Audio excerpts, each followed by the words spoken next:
Hello, everyone. You're listening to the I Go with Ego podcast, bringing you guests with first-hand experience in studying abroad and seizing personalities excelling in the workforce. We want you to own your journey and be the best you can be. Now presenting your host, Ego Kelly Ekakite.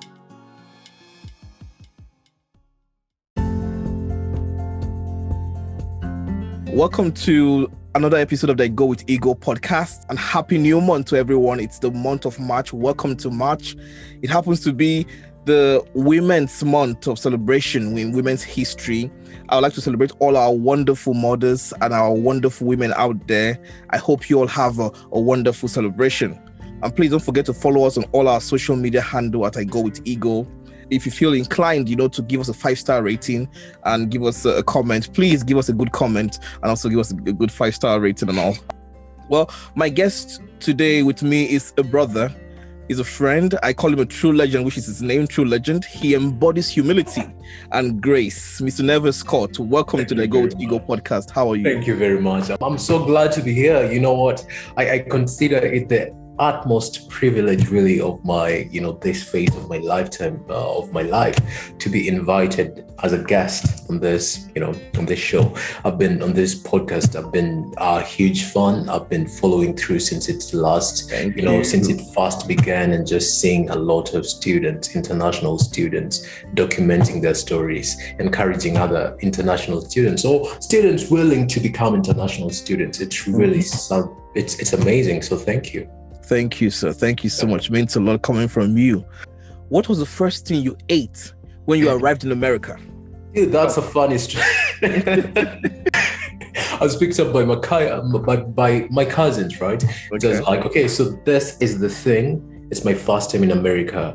Sure, you guys have to take me to the very best eatery places, fast food places. Mm-hmm. So we kind of did this trip where I visited Chick-fil-A, Whataburger, Jack in the Box, and McDonald's on the same day. Something a bit. That's a lot. That's a lot of junk, but it's good. Everything is big in Texas. Everything has to be a lot in Texas. So being, just coming to Dallas is like, hey man, I have to embody the Texan spirit immediately. Right. That's kind of Yeah. That is a good one. Honestly, I think the first thing I had when I came myself was McDonald's. Now, that was the first thing I had when I came. Yeah. I think I had the number 9, the 2 cheeseburger. I can't remember vividly. That was what I could afford the first day I came. Anyway. Wow, and you take a bite and you're like, America. Right. Well, Mr. Neville, welcome to the show again. My audience would like to get to know you. So tell us something about you. Yes. I am an international student born in Kenya. I am passionate about a lot of things, music included, people included, just to inspire and just to inspire the people that we interact with. I believe every single person has a shine. And they need to share this shine, and so every single thing that I do, I hope that first of all, God is glorified, because I'm also a Christian, and secondly, I hope that someone is inspired by, whatever words I speak, or whatever actions I partake in, whatever events I orchestrate, whatever music I compose. I hope that all this stuff is going to inspire someone to try better, to do better, and just to be themselves. And so, I think that in a snapshot is kind of a summary of the person that I am. But all in all, I am just really products of grace, blessed by grace, and that's I hope that does it justice. Well, that's good to hear. Being a product of grace is important. I'm glad that grace shines on you so much every single day. Thank you very much. I would just say this: Neville is one of the best, magnificent player of the keyboard I've seen. Thank you very much. So good in keyboard. The first day I heard him play, I'm like, come on, God, where's my gift? Where is my gift? Thank you. He plays the keyboard so well, and I look forward to seeing you play again. And you are the most charismatic individuals I've ever met. Thank you. I So try. that's a gift right there. Thank you so much. I know everyone would like to know what's your story and what your journey to America was like. So could you tell us your journey to America? How was it for you, and why did you come to choose America in the first place? Absolutely. Mine is really a funny story because I think I normally come across a lot of international students and they tell me when they narrate their stories, it's like, hey, this was something that I had been planning for years and years and years. And I think I've met students who went to, the consulate once, twice, and thrice, and the applications were rejected, right? But they kept trying and trying and trying again. And it's funny because that is not my story, right? So I moved to the United States in January of 2018, but in January of 2017, it never even crossed my mind that at such a time next year you'd be in the United States, right? Because I was a student at this other institution. I was comfortable, I was living the life. I had a lot of friends. I was surrounded with my family, and I was a musician, right? So I had every single thing I ever needed, right? And then so after, I think around June of that same year, I contracted an illness, right? And so my chest and a lot of, organs related to my chest and my chest activities. So the liver, the diaphragm, and some other stuff that I can't really recall, they were badly damaged. And so I had to be taken in to the hospital for an extended period of time. And that's around June of 2017, right? And I think I was away from school. I could not attend school for a while. And so I was a part of this cohort of students who joined, who are pursuing a Bachelor's of Science in Civil Engineering, and they joined that institution in 2016. And so in 2017, I believed I'd be able to proceed with them. Then so I come, I'm discharged from the hospital. I tried to go back to school, and they're like, there was some very crucial examinations and just some very crucial lessons that you're not able to attend, right? So you have to retake these tests, right? And I wasn't really in a place where I wanted to do that because I didn't feel prepared enough. And so I think the organizational structure at that institution didn't allow me to re-enter after my recuperation, right? After my recuperating from this illness, right? And then so I went home and I had this conversation with my dad, and I was like, I don't think I want to retake an entire class. I don't think I want to rejoin this institution. So my dad, fortunately, right, at that time, my dad and my mom, they came to the United States to attend a cousin's wedding. And they're like, wow, have you even thought of studying in the United States? Your uncle lives in Dallas. Maybe that's something that you should start looking into. I was like, wow, so that's a possibility. Yeah, so in June of 2017, that's when we started really looking into, okay, so what does studying abroad look like? Okay, what do I need to do? Okay, I need to apply to this school. Okay, we have a contact from such and such a college. Okay, they're going to send the I-20 and you're going to present that before. No, they're going to send the service stuff, right? I think that's what it is. They're going to send the service ID. I'm going to try to use that to get my, to get to the consulate. And then they're going to send me an I-20. And all that process really was very accelerated in that. By God's grace, I just had to go there, to the embassy once and to explain to them my situation and my difficulties trying to re-enter my, initial university. And they were just God was graceful in that day. And I think my story is really one of those testimonies where I'm like, okay, in less than 5 months, everything was in place. And every single thing was in place. And in January of the next year, I was a student at Mountain View. That's how I came to study abroad. Well, that's a very great story. Thank you very much. I had no idea you were sick all through much of 2017. I had no idea. Yeah. But it's refreshing to know that you got yourself back. Yeah. You got standing again. And you kept moving, and that's the most important. So that whenever life throws in one or two crazy challenges, it's up to us to keep moving, keep standing, keep believing, keep trusting. Absolutely. And the word I use is #we don't stop. We don't stop. We don't stop, Wow, and that's the good part. For anyone that wants to come, let's say from Kenya or let's say from UK, to come study in America, yes. What's the application and the visa process like for them to know? It's a very standard, I think.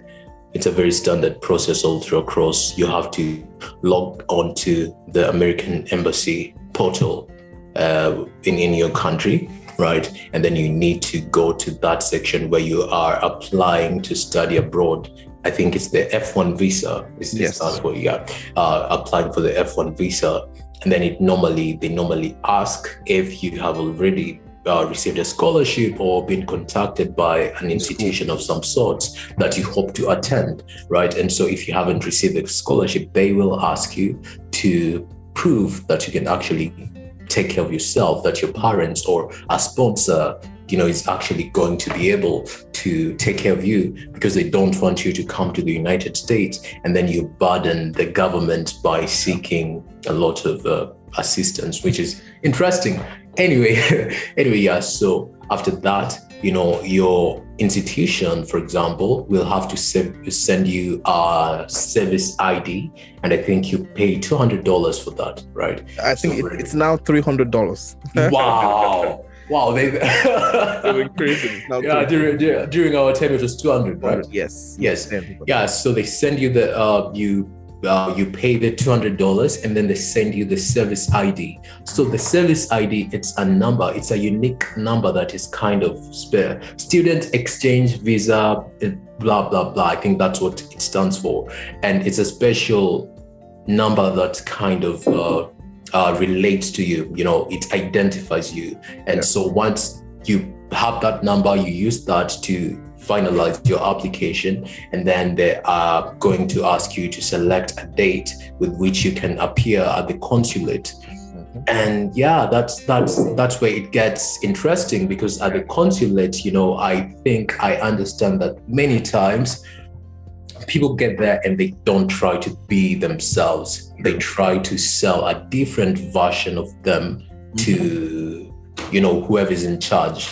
And that is very, very wrong, because I think I know a story of a certain guy who was like, well, you know what, trying to really sell this other, what do we call it? Trying to be American, or trying to prove to these people that I can actually be American, So changing how you speak, changing how you dress to impress. And that is not okay. So when you present yourself before the consulate, just be you, just believe in yourself and just present yourself as you. And I think that is what's most important. Yeah. I agree. No, it's good that you be yourself. I remember that I just wore a shirt and a trouser and a shoe, and just went there, and he asked me all kinds of questions, and I just gave him the honest answer. Yeah, don't try to impress them. Just be honest and be truthful. There's no way I can change my accent, so why? Yeah, what up, man? Nah, I can do Yeah.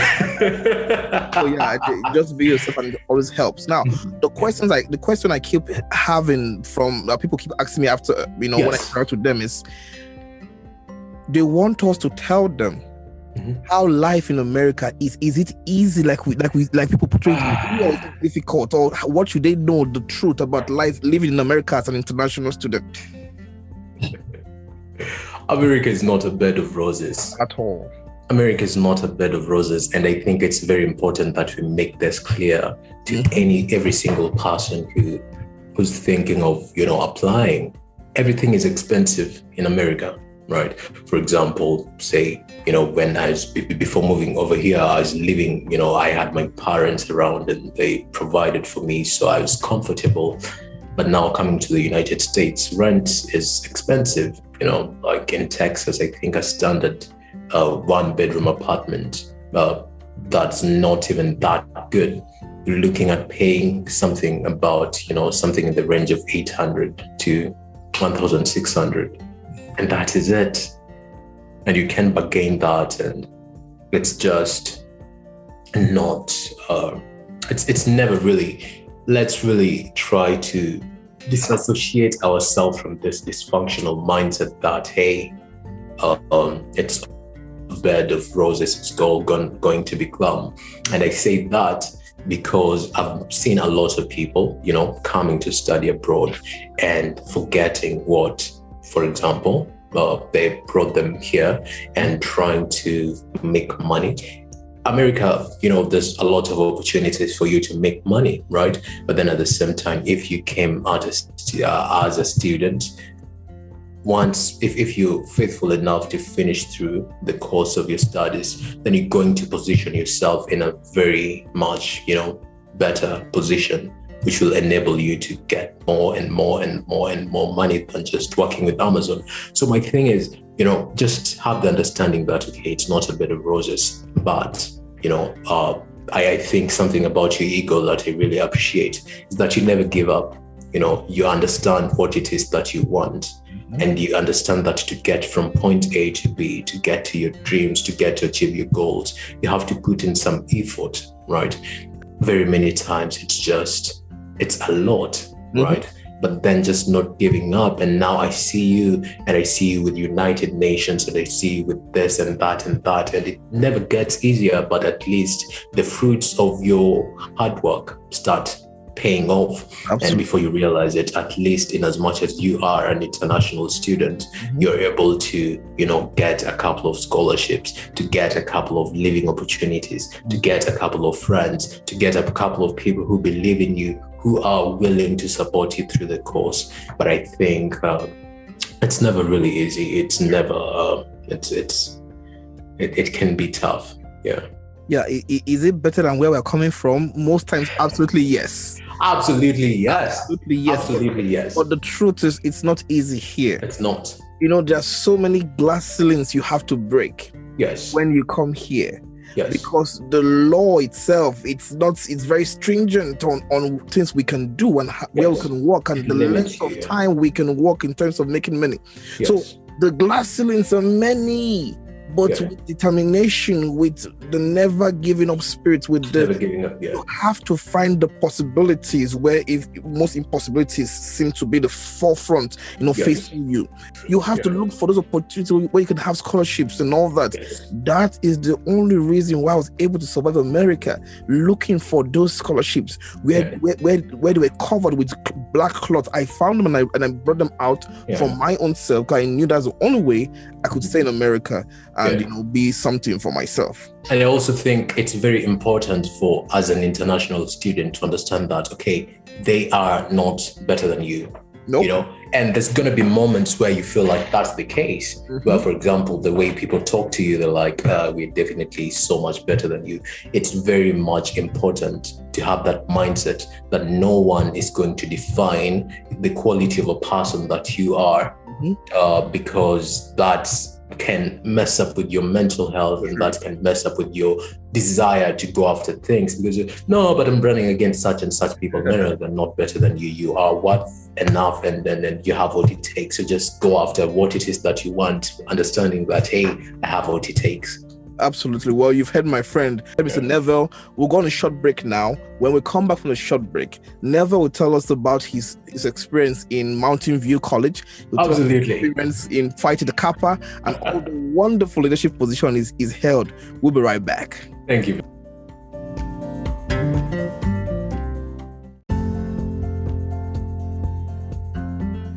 Welcome back from the short break. I still have my good friend here, Mr. Neville. He has told us much about himself and told us much about his experience and how he came to America, and of course the food he ate when he came to America the first time.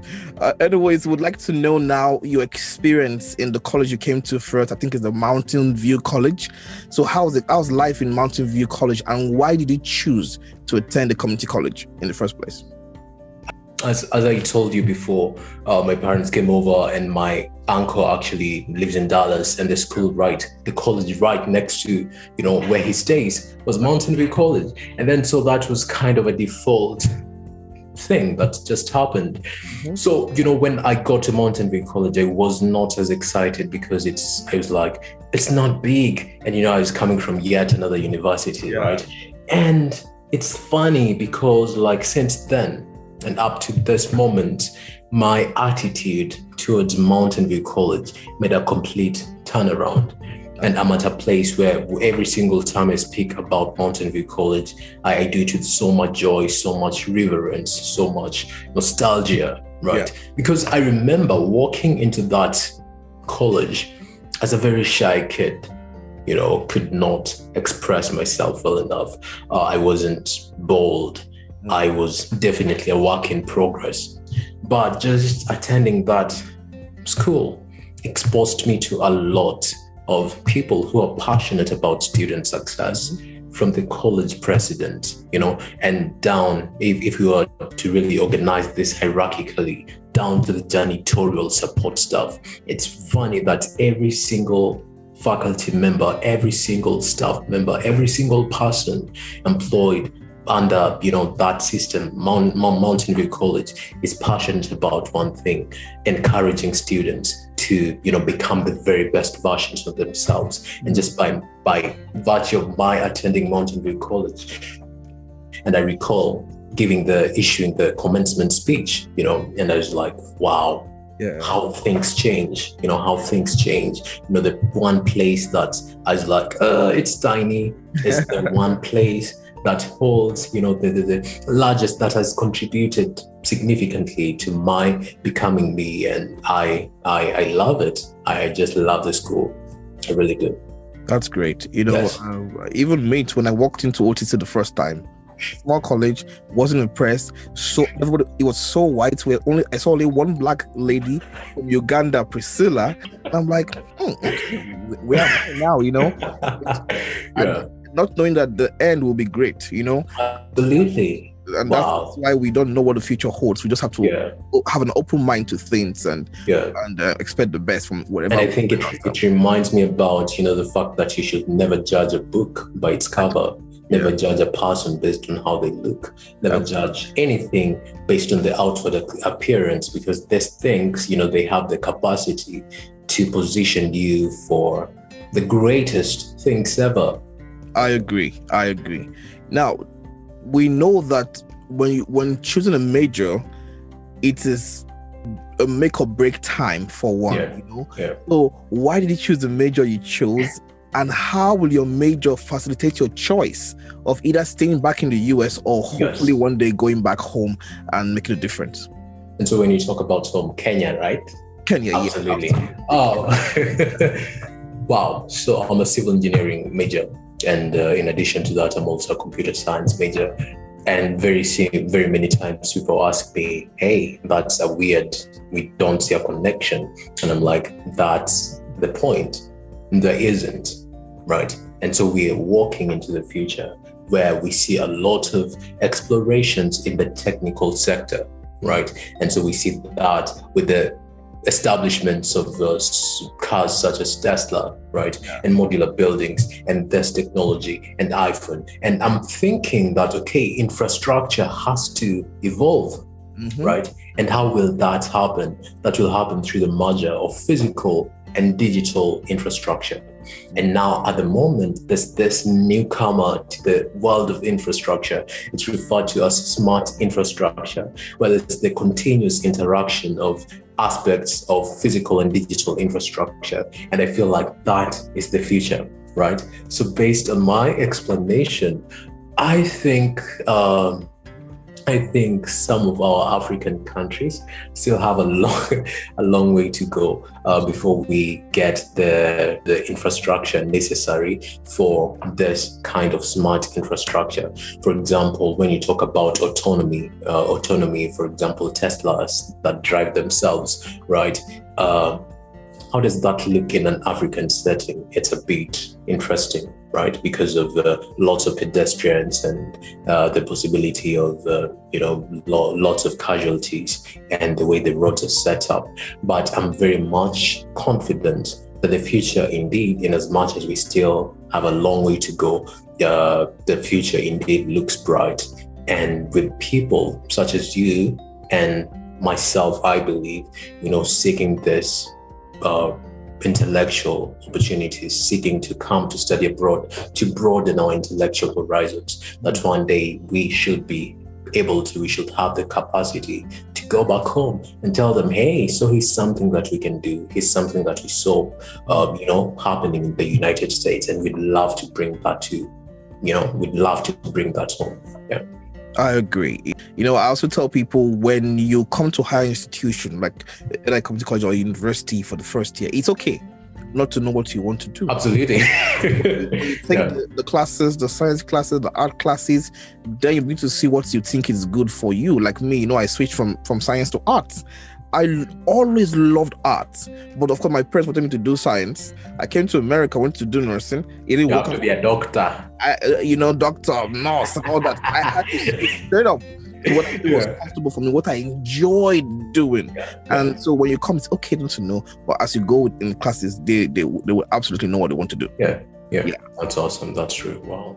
So if you all don't know, me and Mr. Neville, we met through Phi Theta Kappa. Okay. Yes. Mr. Neville has a vast leadership experience, not just in PTK, but in other organizations and institutions he found himself. So can you tell my audience about these experiences, especially with Phi Theta Kappa? Phi Theta Kappa, I'd love to take us back to when I was talking about Mountain View College. So I get to Mountain View College and I come across some students and I'm like, weird. Students studying on Saturday. That's weird. So I walk up to them and I engage them in a conversation, right? Hebea Bibang and Liliana Gonzalez, beautiful people, excellent people, some of my very best friends to date. And so I talk to them and they tell me about, hey, and my question was, so I'm not really sure about staying at Mountain View College. I'm looking for scholarships. I'm trying to get to, the school, right? And they're like, well, yeah, we'll take you, we'll tell you about Phi Theta Kappa. It's an international honor society, blah, blah, blah. And then on Monday, we convened together. We reconvened right at that spot. And they were like, hey, let's take you to our advisor, right? And so his name is Darius Fraser, an excellent man that I greatly respect. An excellent I can say the same of him too. I met him, a wonderful person, I'll tell you. He's touched so many lives. I don't know how he does that. He's just touched, like, every single thing he touches turns into gold, right? Literally. So I met this guy and he just dropped the idea. He was like, hey, I think you'd be a perfect fit for an international officer of Phi Theta Kappa. And I didn't know what that looked like at that time. And so came April and I went to Catalyst in Kansas City, which I think is where I met you, right? Yes. I think you guys were hosting. And it's like, this is incredible. Wait. So those are international officers up there? Wait, so you actually meant that I can get up there? And as I told you, I needed to grow some more myself as, the VP of leadership for my chapter. And in addition to other positions, for example, I was a student ambassador at my school.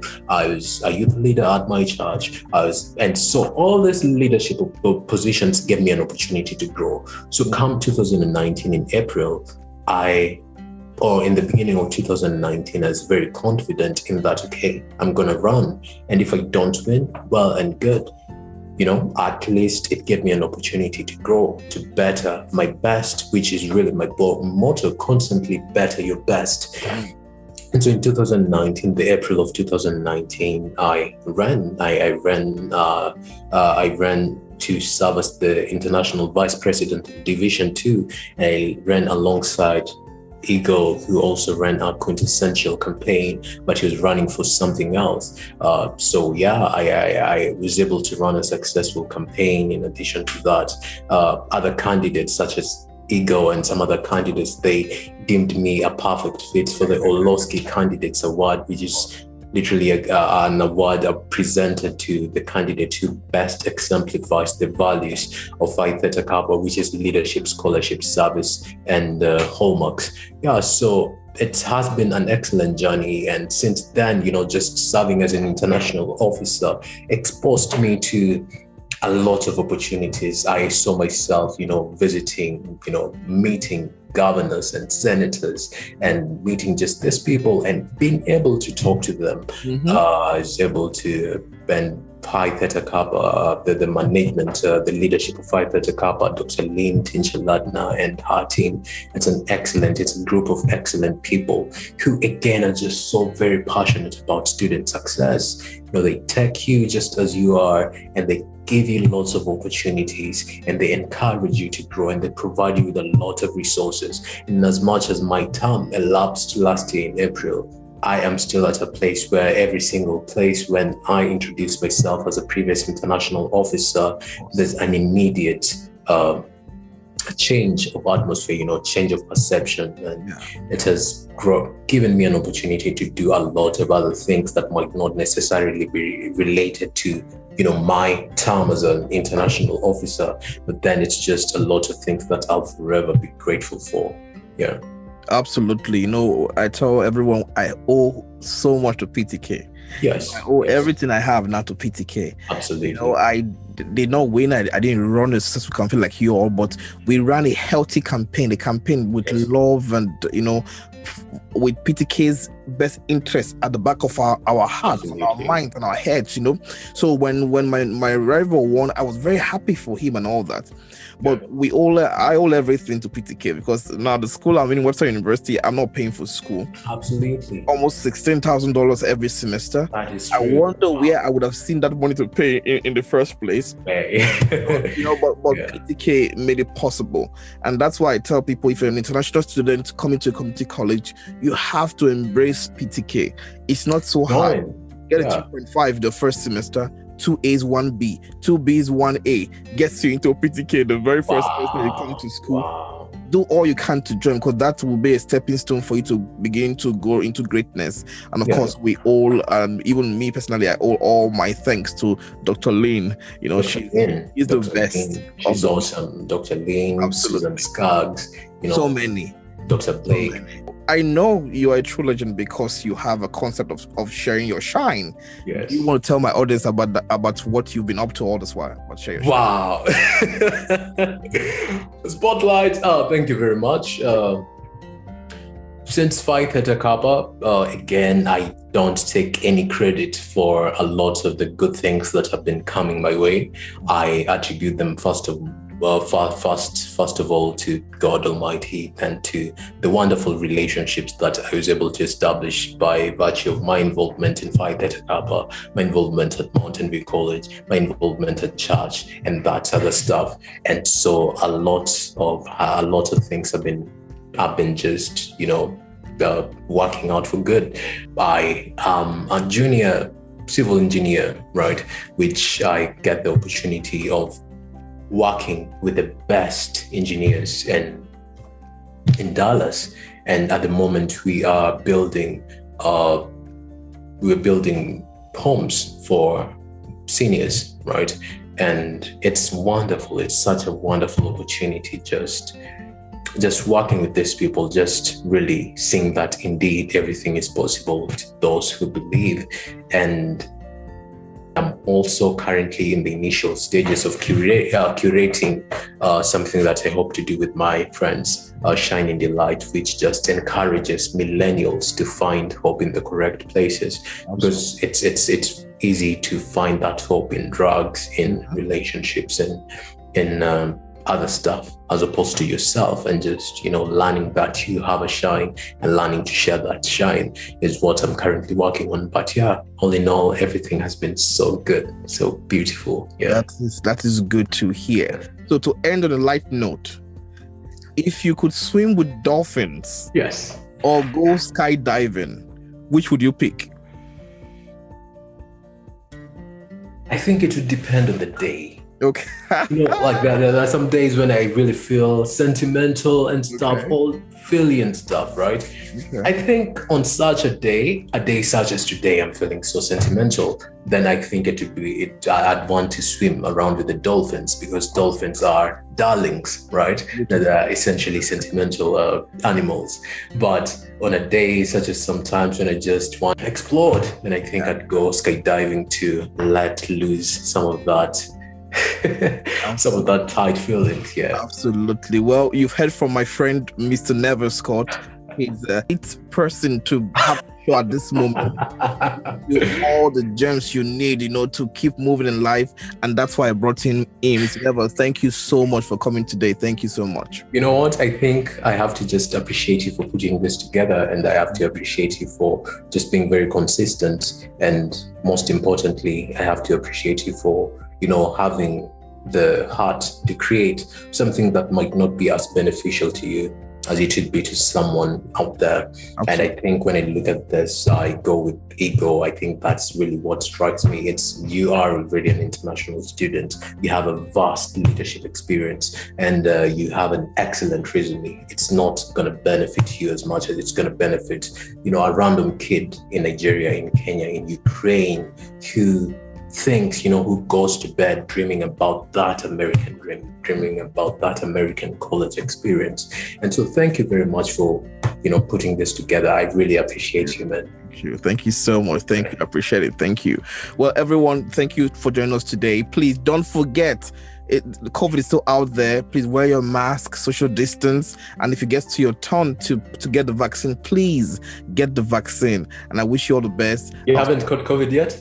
No, I've not. I try to keep safe. So lucky. Oh yeah. I've been indoors. I didn't go out. So I'm indoors. Well, thank you all. We'll talk to you all soon. Have a good one. Absolutely.